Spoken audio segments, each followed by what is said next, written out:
Hi, let's talk about AI editing in photography. My name is Nick. I'm a photographer. I mainly shoot weddings, but together with my wife, we also run a photography studio here in Brooklyn.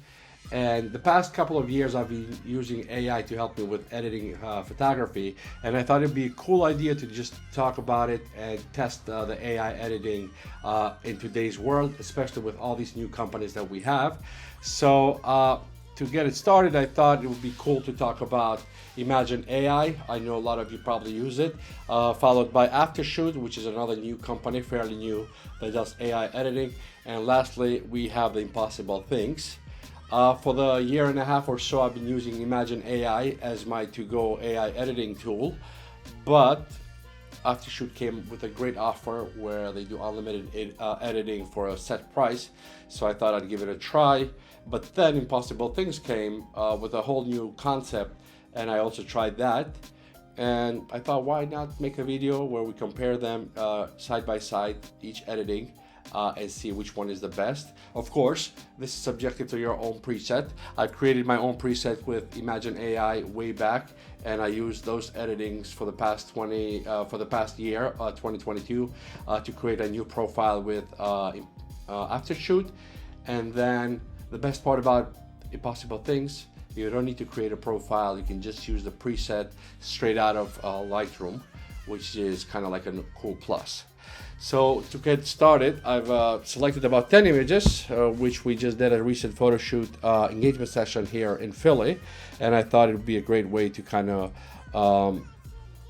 see side by side. I went ahead and sent each of these images to AI to edit. So kind of to explain, the green one is AfterShoot, the blue one is ImagenAI, and the red one is Impossible Things. Let's start with what AfterShoot has done. So this is the green. We can see here I've applied my preset, which is my profile is this one, Leo. And you can see the difference from my own preset to the AI editing if I just hover over the image. I've tried to select images from different parts of the day, so that way we have different lighting situations to kind of showcase how the AI does. Now, the thing that I found throughout the last year, every time I used AI, I still had to go back and tweak every image. And when I mean tweak, a lot of tweaking, almost like editing from scratch. So basically, all that AI, for me at least, did was just apply the preset. 80% of the time, I'd have to tweak it pretty intensively. 10%, I want to say maybe just minor tweaks, and then 10% in rare cases was where I would just do minimal tweaks, and almost there was no image that you could say, oh my god, this is great, no need for tweaking.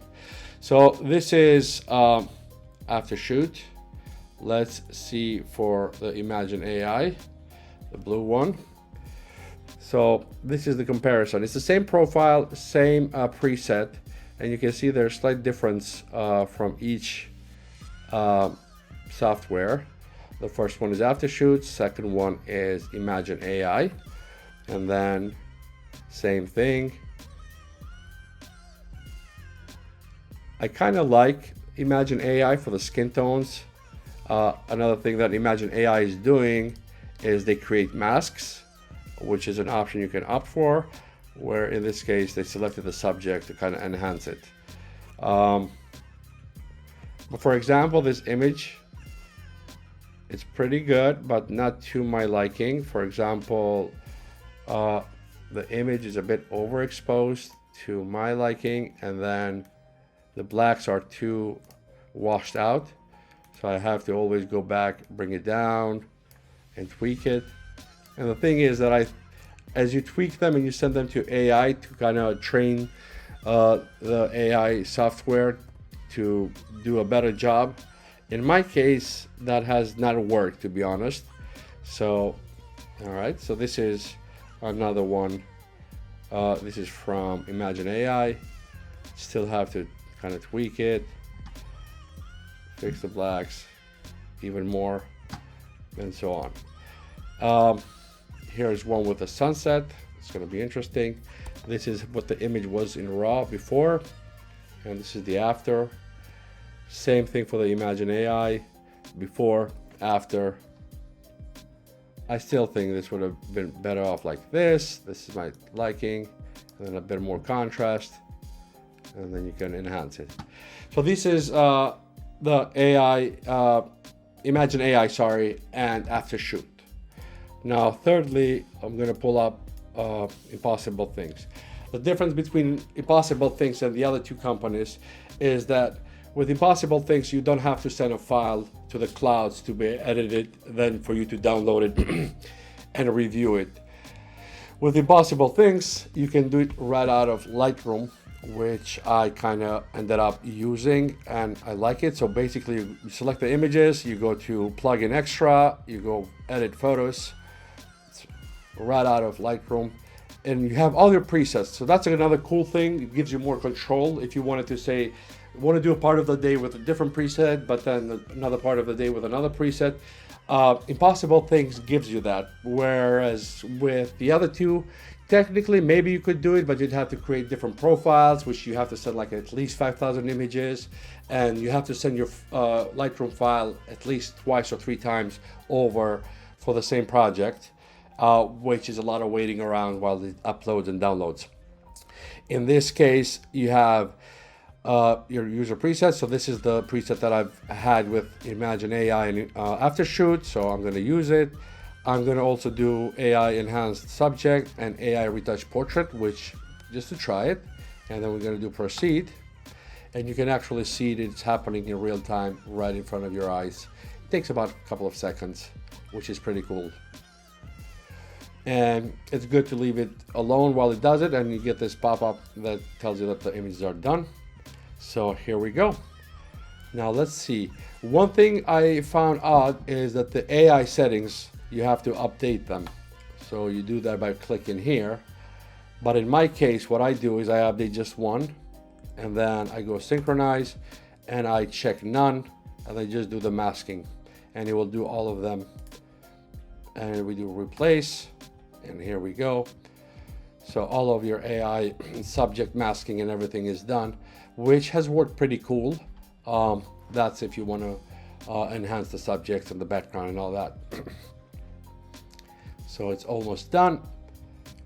Okay, so let's compare them. So we're gonna start with the first three. Them on. Here we go.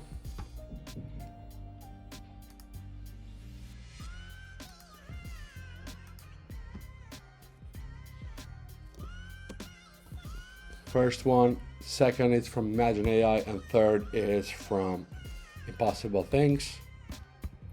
In all honesty, I kind of like Impossible Things. It's more true to my preset. And you can see the hue and tint. It's a bit more magenta rather than the first two where it's a lot of green.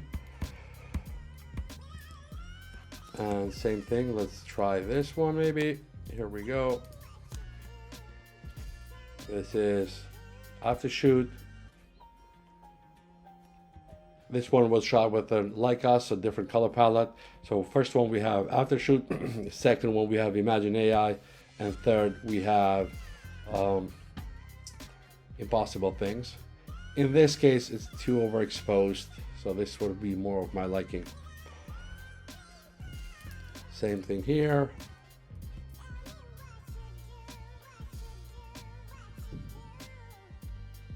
Let's try the reds. So we have this one, and this. The Impossible Things, too cold on this case for me. So you have to be much warmer right about there for this to work. Now we're talking. But here's the thing. If we go to masking, we have the background where it's fixed, the face, it's a little bit more soft, eyes popping. There's no teeth in this shot, so that's why you see the, here we go.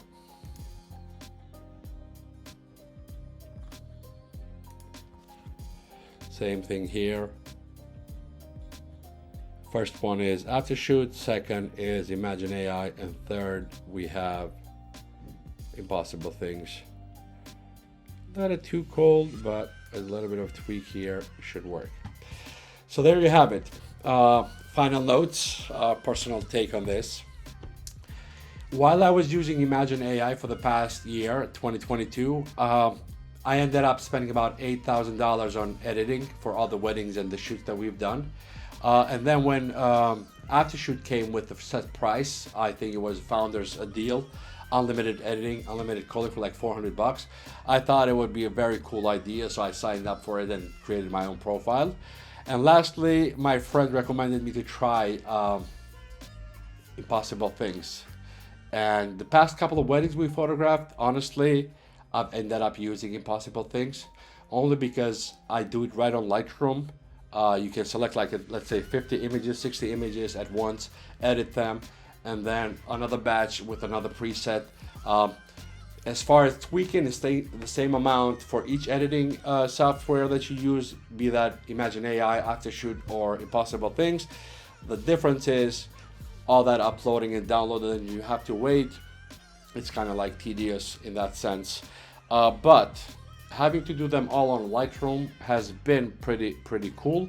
And another cool thing that you can do is you can, with Impossible Things, you can edit a few images, but then you can copy and paste those in the same set without having to use the AI, which kind of gives you a bit more freedom. So the takeaway, it all depends on what you like and what best works for you. In my case, I've tried them all. They're not perfect. There's a long way, but it's a great step towards making our work much easier. But with Lightroom being so well today, with the AI integrated within Lightroom, things have worked much faster.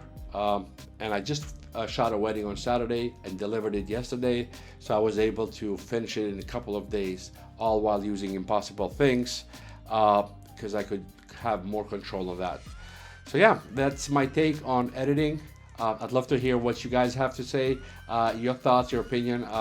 Please leave a comment. Let me know which one you use, which one you like the best, why do you like it, and I'll be in the comment section replying to all of that.